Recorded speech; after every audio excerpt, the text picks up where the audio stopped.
కానీ ఏం ప్రాబ్లం ఉండదు. షోలే సినిమాలో ఊరు మొత్తానికి ఒకే ఒక ముస్లిం ఉంటాడు, ఆయన రహీం చాచా. ఈ సినిమాలో పెద్ద కామెడీ ఏంది అని ఊర్లో అసలు కరెంటే ఉండదు కానీ పెద్దగా అజా అనిపిస్తుంది లౌడ్ స్పీకర్లో. ఇట్లా చాలా సినిమాలల్లో చాలా జాగాలల్లో అసలు లాజికే లేకున్నా కూడా ఇస్లామిక్ రిఫరెన్స్ ఇవ్వచ్చు, కానీ భగవద్గీత మాత్రం వినిపించొద్దు. ఎందుకు ఏమైనా బ్యాన్ చేసినారా బాలీవుడ్ సినిమాలల్లో? చూడండి ఎట్లాంటి పోస్టులు పెడుతున్నారు. ఇక రెండో విషయం ప్రాపగాండా. దానికి వస్తే సినిమాలు ఉన్న 90% సీన్స్ ఏదో ఒక న్యూస్ ఛానల్లో న్యూస్ పేపర్లో వచ్చినవే. అది కేవలం ఇండియన్ న్యూస్ ఛానల్స్ న్యూస్ పేపర్సే కాదు, పాకిస్తాన్ ఇంకా ఇంటర్నేషనల్ మీడియా న్యూస్ పేపర్స్లో వచ్చిన వార్తలు.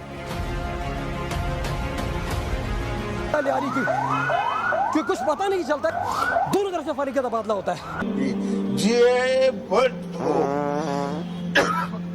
ఇంకా చెప్పాలంటే ఇండియాలోనే ఇండియా బాగుపడుతుంటే ఓరవలేని ఒక బ్యాచ్ ఉంటుంది కదా మీడియాలో, వాళ్ళ ఛానళ్ళల్లో వాళ్ళ పేపర్లలో వచ్చినాయి.